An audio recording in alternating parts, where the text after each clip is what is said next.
नमस्कार बच्चों। आज हम क्लास 9th की संचयन बुक की एक पाठ है स्मृति, उसके एमसीक्यू कर रहे हैं। बच्चों ये पाठ बड़ा ही मेरे को अच्छा लगा, जिसमें बच्चे सांप को मारने की कोशिश करते हैं, मतलब सांप को छेड़ते हैं और चिट्ठियां गिर जाती हैं। मेरे को तो बड़ा अच्छा लगा। इसी पाठ के ऊपर हमने ये कुछ एमसीक्यू कलेक्ट किए हैं, आपके एग्ज़ाम पॉइंट ऑफ व्यू से आपको अच्छे लगेंगे।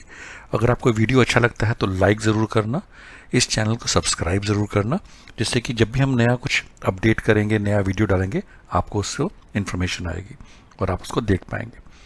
चलिए बच्चों शुरू करते हैं। बच्चों की टोली रास्ते में पड़ने वाले कुएं में क्या फेंका करती थी? मिट्टी, ढेला, लकड़ी या बेर?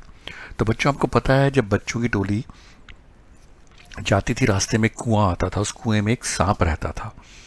तो बच्चे उसमें ना ढेला ढेला कहते हैं, जो मिट्टी के जो पत्थर जैसे साइज के जो छोटे छोटे इकट्ठे हो जाते हैं मिट्टी, उसको फेंकना, उसको इकट्ठा हुई मिट्टी को वो ढेला कहा जाता है।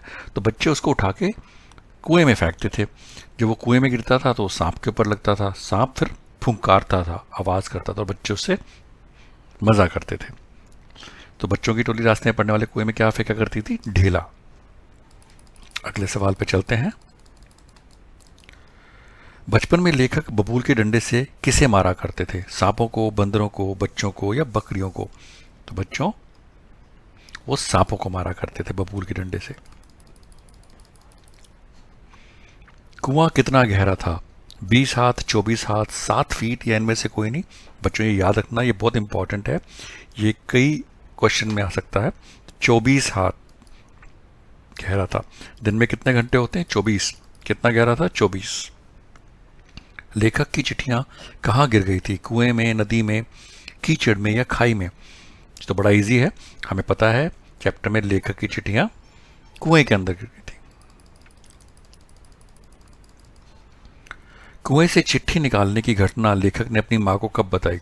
स्नातक के बाद, 10वीं पास करने के बाद, 12वीं पास करने के बाद या इनमें से कोई नहीं?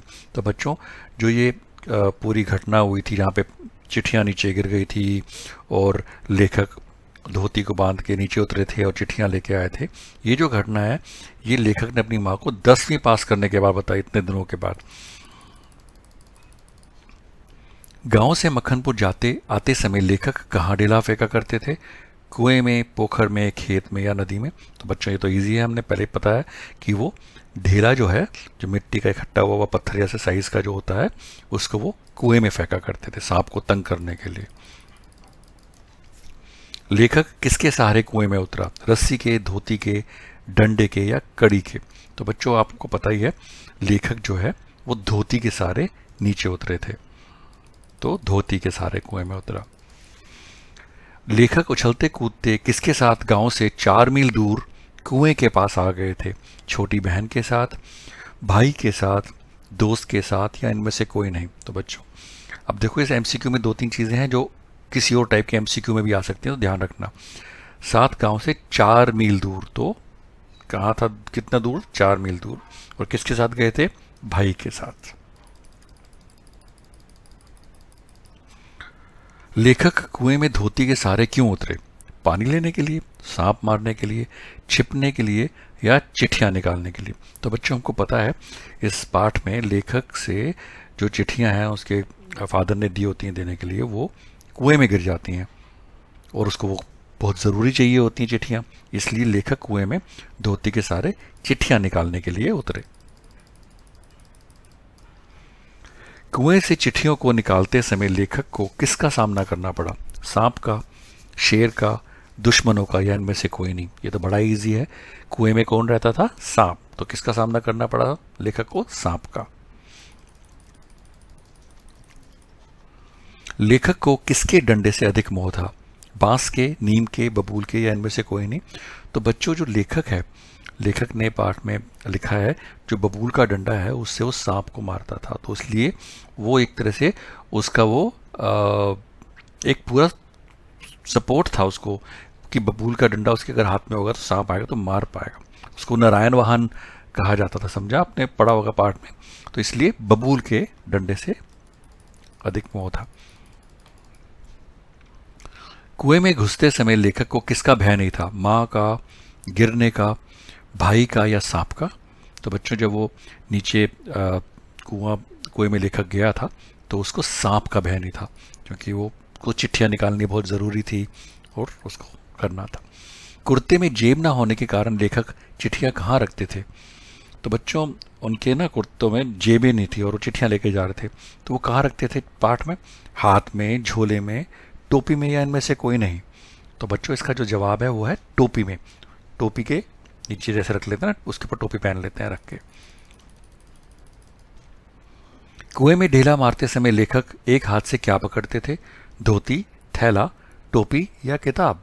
तो बच्चों लेखक कुएं में ढेला मारते समय एक हाथ से अपनी टोपी पकड़ते थे।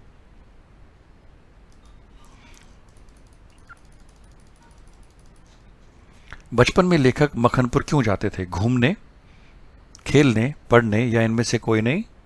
तो बच्चों जो लेखक हैं वो मखनपुर जाया करते थे बचपन में पढ़ने के लिए, उनका स्कूल वहां पे था।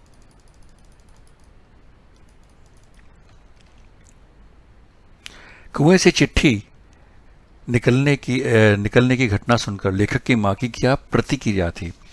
तो बच्चों हमने पढ़ लिया है कि 10वीं पास करने के बाद लेखक ने अपनी माँ को ये घटना बताई थी। तो जब बताई उसके बाद माँ ने वो घटना सुन के क्या किया? प्रतिक्रिया मतलब रिएक्शन क्या था? उसने लेखक को गोद में बिठा लिया, वह लेखक को डांटने लगी, घर से बाहर निकाल दिया, या इनमें से कोई नहीं? तो बच्चों जो माँ होती है वो अपने बच्चों को बहुत प्यार करती है। जब उसने ऐसा सुना तो उनको लगा है मेरा बेटा बच गया, नहीं तो सांप उसको मार देता, तो उसने उनको प्यार से गोद में बिठा लिया। तो उसने लेखक को गोद में बिठा लिया, करेक्ट ऑप्शन है। लेखक बचपन में कहाँ पढ़ने जाया करते थे? महेशपुर, मखनपुर, राजापुर या इनमें से कोई नहीं? तो बच्चों ये तो हमने पढ़ लिया है कहाँ जाते थे, वो मखनपुर जाते थे। कुएं में ढेला फेंकते समय बच्चों को किसकी आवाज सुननी अच्छी लगती थी? पक्षियों की, मेंढक की, सांप की या इनमें से कोई नहीं? तो बच्चों हम जानते हैं बच्चे कुएं में ढेला इसलिए फेंकते थे कि वो बेचारे सांप जो अंदर रहता है उसके ऊपर पड़ता था और वो रिएक्ट करता था और फुंकारता था, तो वो आवाज़ जो आती थी उसको वो आवाज़ सुननी बच्चों को अच्छी लगती थी। पर तो सांप की आवाज़ सुननी अच्छी लगती थी। गांव के कुएं में कौन रहता था? चूहा, सांप, भूत या इनमें से कोई नहीं? तो बच्चों इसका जवाब तो आपको बड़ा इजी होगा अब तक, ये है सांप रहता था। और बच्चों ये अब लास्ट एमसीक्यू आ रहा है इस चैप्टर का। अगर आपको ये वीडियो अच्छा लग रहा हो तो प्लीज़ लाइक ज़रूर करना और अपने दोस्तों को शेयर भी ज़रूर करना। तो इससे क्या होगा, लोग लाइक करेंगे आपके मेरे वीडियोस और मुझे अच्छा लगेगा और मैं आपके लिए और नए नए वीडियोस डालूंगा। और मेरे चैनल को सब्सक्राइब ज़रूर करना। लास्ट क्वेश्चन है इस चैप्टर का बच्चों, लेखक किसके साथ झरबरी के बेर तोड़कर खा रहे थे? भाई के साथ, बंदरों के साथ, साथियों के साथ या इनमें से कोई नहीं? तो बच्चों हमें पता है वो अपने साथियों के साथ वहाँ पे बेर तोड़कर खा रहे थे। थैंक यू बच्चों and wish you all the very good luck and best wishes for exam and life. Bye.